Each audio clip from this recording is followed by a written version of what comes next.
운명이 있다고 줄기차게 믿는 사람은 요행을 기다리는 변덕스런 사람이다.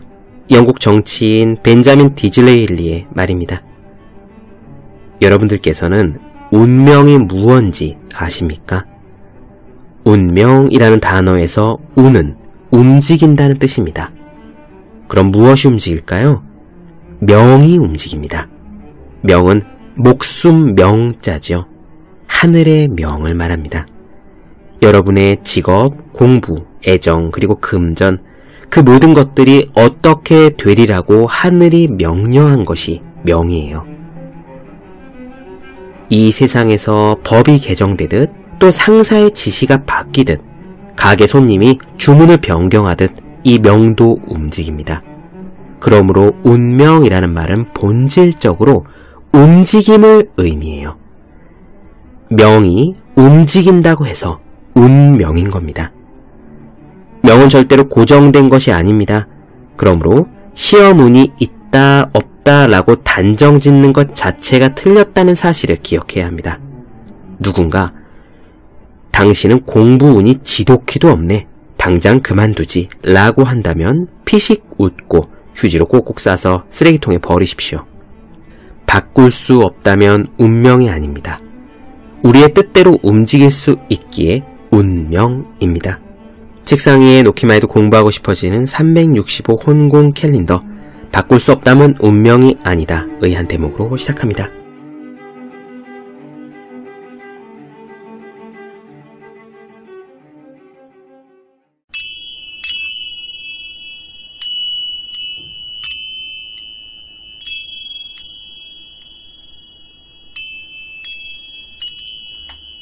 네, 안녕하세요. 본격 공부자극 팟캐스트 서울대는 어떻게 공부하는가, 한지우입니다. 우리는 지금 질 볼트 테일러의 긍정의 뇌 살펴보고 있습니다. 뇌졸중에 걸린 뒤 간신히 구조 요청을 한 테일러는 응급실에 도착합니다. 그녀의 좌뇌에서 뇌출혈이 일어났고요. 언어와 분석, 숫자 기능을 담당하는 왼쪽 뇌가 피웅덩이에 둥둥 떠다니게 된 것이죠. 이렇게 좌뇌의 기능을 거의 잃어버린 그녀지만 다행히도 우뇌는 정상적으로 움직이고 있었어요. 흥미로운 것은 이 우뇌가 직관, 관계, 존재를 담당하는 영역이라는 겁니다. 분석하고 비교하는 좌뇌가 잠들어버린 대신에 이 순간에 존재하는 능력, 직관적으로 파악하는 능력만 남게 된 테일러는 출혈로 인한 통증 속에서도 무한한 평안함과 행복감, 그리고 우주와 하나가 된 듯한 만족감을 느껴요. 그리고 그녀는 몸이 지시대로 움직이지 않자, 심지어는 성대마저 지시대로 움직이지 않아 말도 할 수가 없었잖아요. 그 상황이 되자 우리 몸이 우리가 지금까지 생각했던 그런 몸이 아니라 수많은 세포들이 합쳐져 기관을 만들고 이 기관들이 유기적인 시스템으로 움직이는 아주 놀라운 것이었음을 직관적으로 깨닫게 됩니다. 비유하자면 이런 거예요. 어느 뇌과학 책에서 읽었습니다만 우리의 뼈와 근육 혹은 내장 기관들은 마치 꼭두각시 인형에 매달린 나무 토막 같은 거랍니다. 그 인형이 살아있는 듯 움직일 수 있는 것은 인형 위에서 줄을 움직이는 인형술사가 있기 때문이잖아요. 우리 몸도 그렇대요. 팔, 다리, 근육, 눈, 코, 입 이런 것들이 있지만 이 모든 것들은 뇌라는 인형술사가 부리는 나무 토막 같은 것이죠. 그것 자체로는 아무 역할도 할 수 없답니다. 뇌과학자인 진 볼트 테일러의 경험담. 저는 이 글의 행간을 읽으며 그런 신비로운 느낌을 받았습니다. 제 손과 발과 또 숨쉬는 코와 혹은 뛰고 있는 이 심장을 하나하나 유심히 주의를 기울여서 보곤 했죠. 오늘은 이 테일러가 병원에 도착하여 일어난 일들을 말씀드리겠습니다. 바로 시작하겠습니다.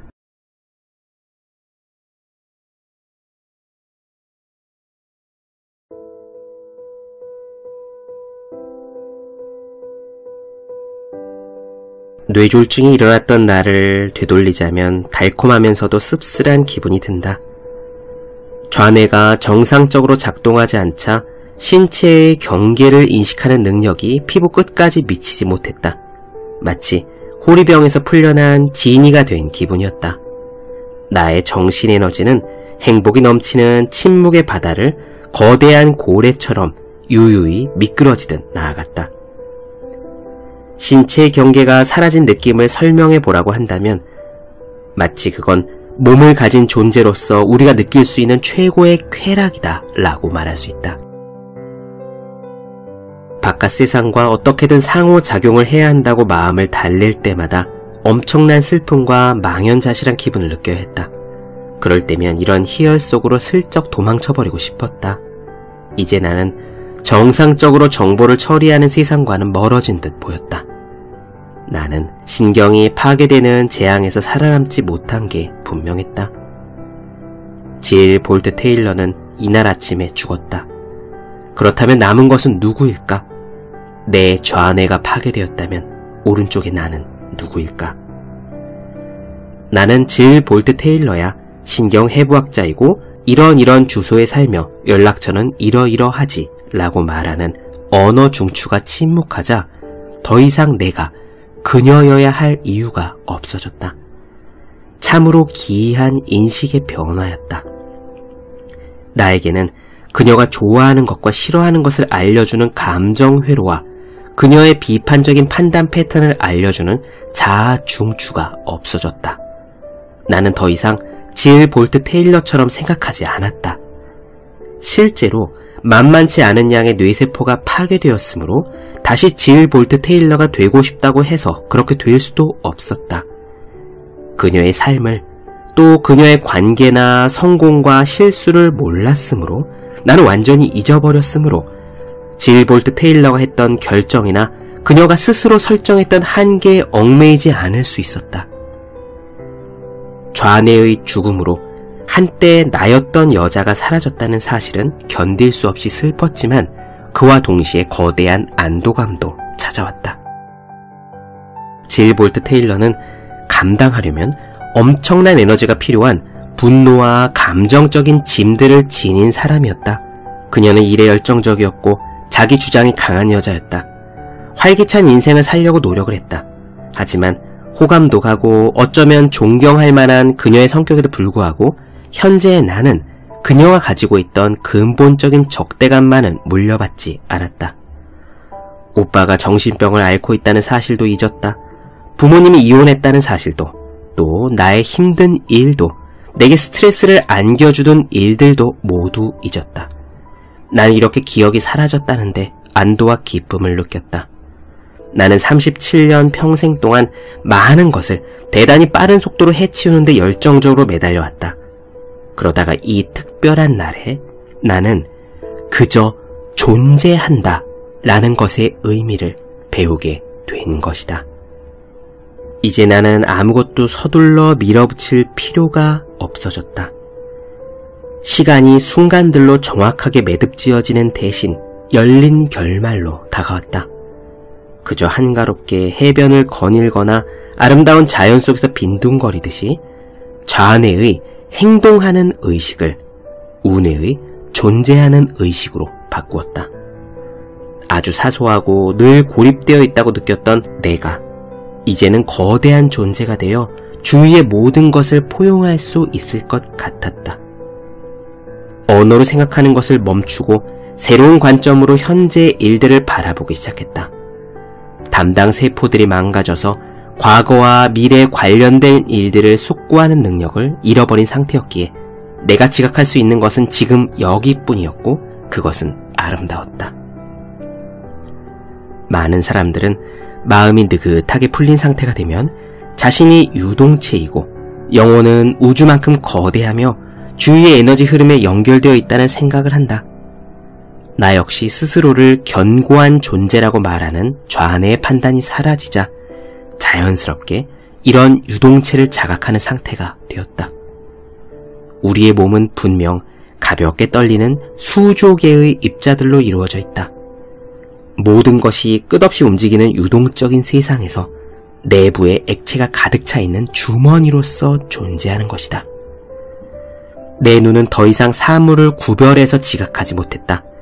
에너지가 서로 뒤섞여 분간이 되지 않았다. 시각 처리도 정상적이지 않았다. 이렇게 기묘한 시각 경험은 마치 작은 점들을 찍어서 그림을 그렸던 인상주의 회화의 전묘법에 비교할 수도 있을 것이다. 나는 의식을 놓지 않았고 나를 에너지의 흐름 속에 존재하는 것으로 인식했다. 모든 사물이 비슷한 에너지를 방사했으므로 대상들 사이에서 물리적인 경계를 나누는 것이 불가능했다. 마치 안경을 벗거나 눈에 안약을 넣으면 물체의 가장자리들이 흐릿하게 보이는 것과 비슷했다. 이런 상태로는 3차원적인 지각도 불가능했다. 어떤 것도 가까이 있거나 멀리 떨어져 보이지 않았다. 문간에 누가 서 있더라도 움직이기 전까지는 그 존재를 알아볼 수 없었다. 내가 특정한 화소 지점에 주목해야 한다는 사실을 아는 것도 힘겨웠다. 게다가 나의 뇌에 색깔이 인식되지 않아서 색깔을 구분할 수도 없었다. 꼭 말해두고 싶은 게 있다. 그동안 나는 외부 세계에 대한 우리의 지각과 우리와 세상의 관계가 그저 뇌의 신경회로의 산물이라는 것을 인정하기가 쉽지 않았다. 하지만 그 사실을 받아들이고 나니 더없이 홀가분해졌다. 내가 살아온 시간 동안 나는 그저 정말로 내 상상이 만들어낸 산물이었던 것이다. 나는 그것을 분명히 깨달았다. 나는 내 상상이 만들어낸 산물이라는 사실을. 좌뇌의 시간 측정기가 멈추는 바람에 삶의 자연스러운 박자 감각이 달팽이처럼 느려졌다. 시간 감각이 바뀌자 내 주변에서 북적거리는 벌집들과 호흡을 맞추지 못했다. 내 몸을 활발하게 움직여주던 능력이 저 멀리로 사라져서 이제 다시는 세포들이 전처럼 기능할 수 없으리라는 생각이 들었다. 말하지도, 말을 알아듣지도, 글자를 쓰지도 못했다. 걷는 것은 물론 몸을 구부리는 것도 불가능한데 흥미롭게도 나는 내가 괜찮다는 것을 알았다. 좌뇌의 지성적인 활동이 멈추자 나 자체가 그냥 기적적인 생명 그 본질이라는 사실이, 이런 내적 자각이 마음속에 가득 차올랐다. 내가 예전 같지 않다는 것은 사실이었지만 우뇌는 단 한 번도 내가 예전보다 못한 존재가 되었다고 말하지 않았다. 나는 세상을 향해 생명의 존재의 빛을 내뿜는 그러한 존재였다. 내게 다른 사람들의 세상과 연결시켜줄 신체와 뇌가 있고 없고를 떠나서 그저 나 자신을 수많은 세포들이 빚어낸 걸작이라고 여겼다. 좌뇌가 하는 부정적인 판단들이 깨끗이 사라지자 나는 나를 완벽하고 전체적이며 현재 모습 그대로 아름다운 존재라고 바라볼 수 있었다. 여러분은 내가 어떻게 당시에 있었던 일들을 지금까지 기억하는지 궁금해할지도 모르겠다. 내가 비록 정신적인 장애를 입었지만 의식은 잃지 않았다는 사실을 기억해주기 바란다. 나는 자아 중추가 손상된 상태였지만 우뇌와 몸을 구성하는 세포들의 의식은 살아있었다. 순간순간 나에게 내가 누구이고 어디에 사는지 등을 일깨워주는 프로그램은 작동하지 않았지만 나의 다른 부분은 여전히 기민하게 움직이며 그때그때 들어오는 정보들을 바로 처리했다. 전통적으로 오른쪽 뇌보다 우세했던 왼쪽 뇌가 기능하지 않자 뇌의 다른 부분들이 활발하게 움직였다. 한때 억제되어 있던 프로그램들이 풀려나 자유롭게 기능했던 것이다. 그래서 나는 더 이상 예전의 사고방식, 예전의 지각 해석에 얽매이지 않아도 되었다.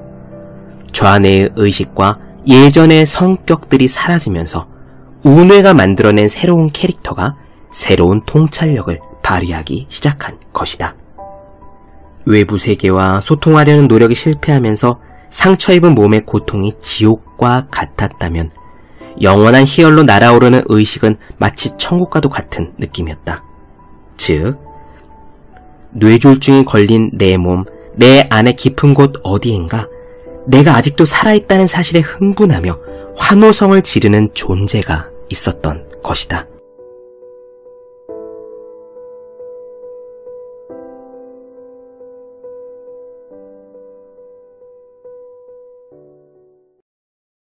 네, 본격 공부자극 팟캐스트 서울대는 어떻게 공부하는가 질 볼트 테일러의 긍정의 뇌 나눠드렸습니다.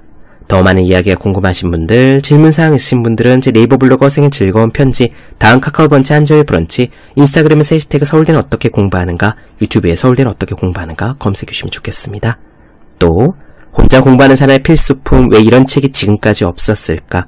학생, 수험생, 취준생, 직장인, 또 학부모님들 등 공부하는 모든 분들을 위해 혼자 공부하는 방법을 설명한 혼자 하는 공부의 정석, 그리고 책상에 놓기만 해도 공부하고 싶어지는 1일 공부자 캘린더, 365 혼공 캘린더를 아직 읽지 않으셨다면 꼭 읽어보셨으면 합니다. 분명 도움이 되실 겁니다. 그럼 오늘은 여기까지 할게요. 전 다음 시간에 뵙겠습니다. 여러분 모두 열심히 공부하십시오. 저도 열심히 하겠습니다.